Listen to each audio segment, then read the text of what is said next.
வணக்கம் நண்பர்களே, இது சிந்திக்க சில நிமிடம். இன்னைக்கு நான் உங்ககிட்ட பேச போகிற விஷயங்கள் உங்கள் வாழ்க்கையில் நீங்கள் யாருமே இல்லாதப்போ தனியாக இருட்டில் உட்கார்ந்து அழுதுட்டு இருக்கும்போது உங்கள் மனசுக்குள்ளே ஓடுற அந்த வலியை பற்றி.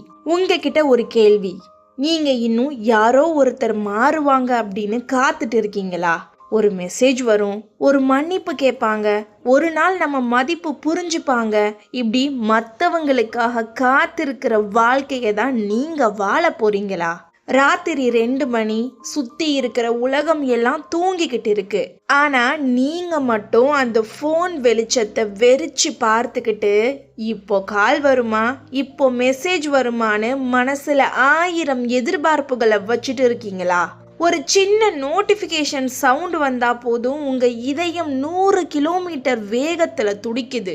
ஆனா ஃபோனை திறந்து பார்த்த உடனே அது அவங்க இல்லை, வேற ஏதோ ஒரு நோட்டிஃபிகேஷன் தெரிஞ்சதும் அந்த நிமிஷம் உங்க மனசு அப்படியே உடஞ்சி சிதறுதே. அந்த வலியை யாராலையும் சொல்ல முடியாது. இது காதல் வேதனை இல்லை நண்பர்களே, இது எமோஷனல் ஸ்லேவரி. உங்க சந்தோஷத்தோட ரிமோட் கண்ட்ரோல் யாரோ ஒருத்தர் கையில இருக்கு. நீங்க சிரிக்கணுமா இல்ல அழணுமாங்கிறத அவங்க தான் முடிவு பண்றாங்க.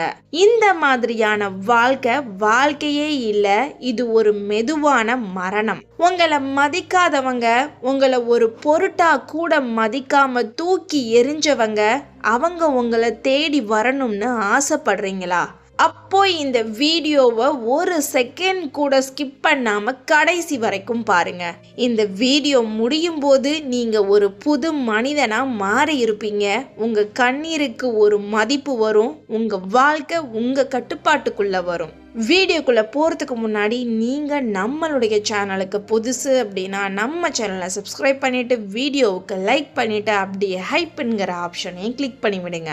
அப்போ தான் இந்த பயனுள்ள வீடியோ இன்னும் பல பேருக்கு சென்றடைய உதவும். மதிக்காதவர்களை உங்களை தேடி வர வைக்க போகும் அந்த 5 ஆழமான ரகசியங்கள் இதோ. முதல் ரகசியம், மரணத்தை நோக்கிய காத்திருப்பு. ஒரு நிமிஷம் கண்களை மூடி கற்பனை பண்ணி பாருங்க.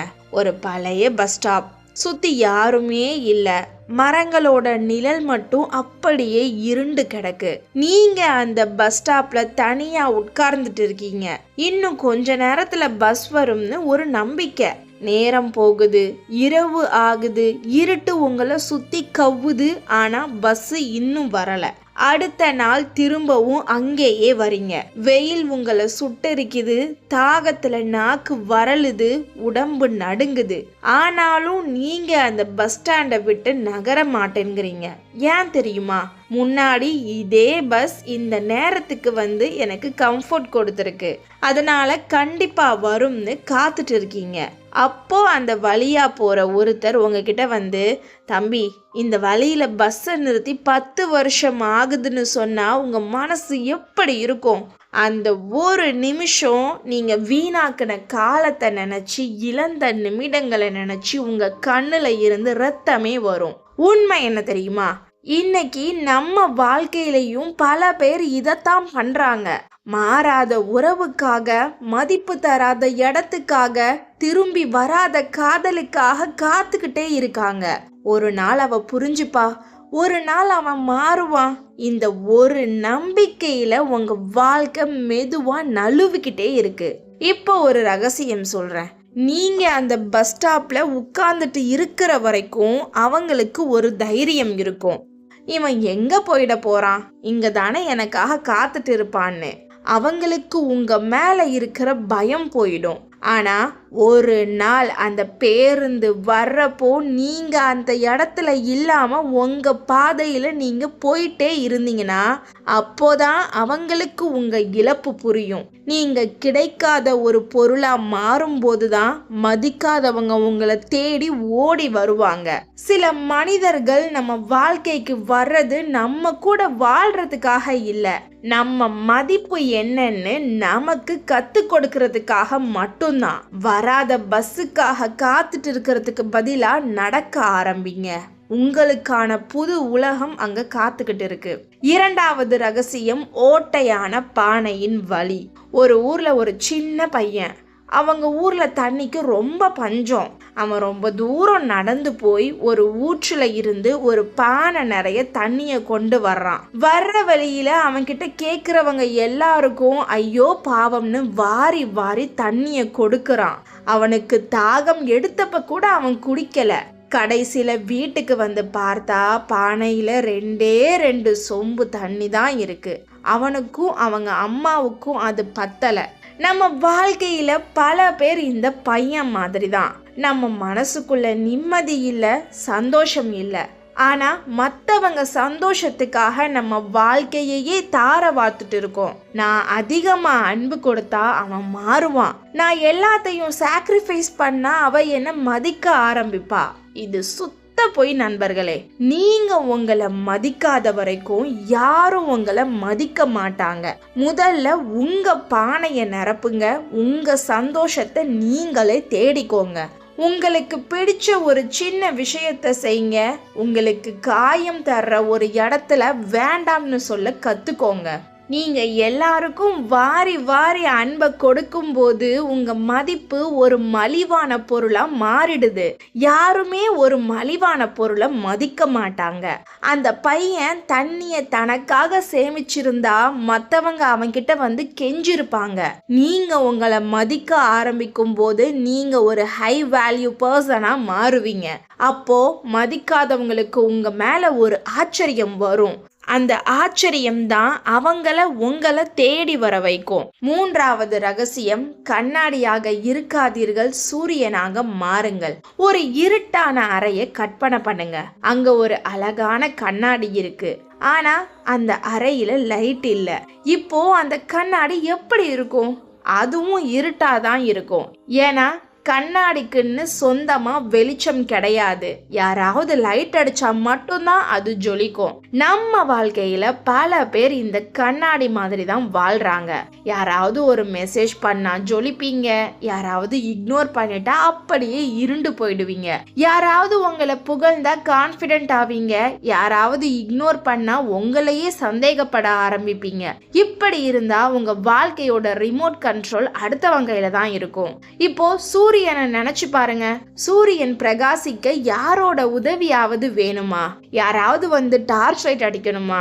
இல்ல, அதுக்குள்ளேயே நெருப்பு இருக்கு. அது தினமும் உதிக்கும். யாராவது பாராட்டினாலும் உதிக்கும், பாராட்டலனாலும் உதிக்கும். அதே மாதிரி நீங்க உங்க வாழ்க்கையில சூரியனா மாறணும். அடுத்தவன் பாராட்டினாதான் எனக்கு சந்தோஷம்னு நினைக்கிறத முதல்ல நிறுத்துங்க. கண்ணாடிக்கு தனி மதிப்பு இல்லை. ஆனா நீங்க சூரியனா மாறி உங்க வேலை, உங்க லட்சியம்னு ஜெயிக்க ஆரம்பிக்கும் போது ஒரு காலத்துல உங்களை இக்னோர் பண்ணவங்க உங்க வெளிச்சத்தை பார்த்து பொறாமப்பட்டு அந்த வெளிச்சத்துக்காகவே உங்களை தேடி ஓடி வருவாங்க. ஏன்னா இருட்டுல இருக்கிறவங்களுக்கு எப்பவுமே வெளிச்சத்தை பார்த்தா ஒரு ஈர்ப்பு இருக்கும். 4வது ரகசியம், அன்பை பிச்சை எடுக்காதீர்கள். ஒரு கோயில் வாசல். அங்க ஒரு பிச்சைக்காரர் உட்கார்ந்துட்டு இருக்காரு. வர்ற ஒவ்வொருத்தரோட கண்ணையும் பார்க்கிறாரு, யாராவது நம்மளை கவனிக்க மாட்டாங்களான்னு. அவரோட வாழ்க்கை மற்றவங்களோட கருணையை நம்பி இருக்கு. இன்னைக்கு பல பேர் மனசால அன்பை பிச்சை எடுத்துட்டு இருக்காங்க. ப்ளீஸ் என்னை விட்டு போயிடாத, நான் என்ன வேணாலும் செய்யறேன், ப்ளீஸ் என்னோட பேசு. இதெல்லாம் என்னங்க? இதுதான் அன்பா?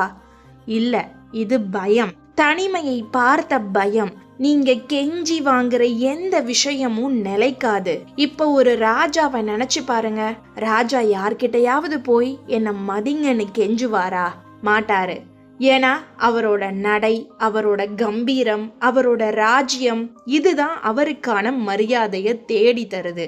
பிச்சைக்காரன் கேட்டா யாரும் மதிக்க மாட்டாங்க. ஆனா ராஜா கேட்டா எல்லாரும் செய்வாங்க. நீங்க உங்களுக்கான ஒரு ராஜ்யத்தை, திறமை, தொழில், சுய மரியாதையை உருவாக்கும் போது உங்களை ஒரு சுப்பீரியர் மனிதரா பார்ப்பாங்க. மதிக்காத மனிதனோட ஈகோ எப்பவும் உங்களை விட மேல இருக்கணும்னு நினைக்கும். ஆனா நீங்க ராஜாவா நிற்கும் போது அந்த ஈகோ உடைஞ்சி அவங்க உங்ககிட்ட சரணடைய வருவாங்க.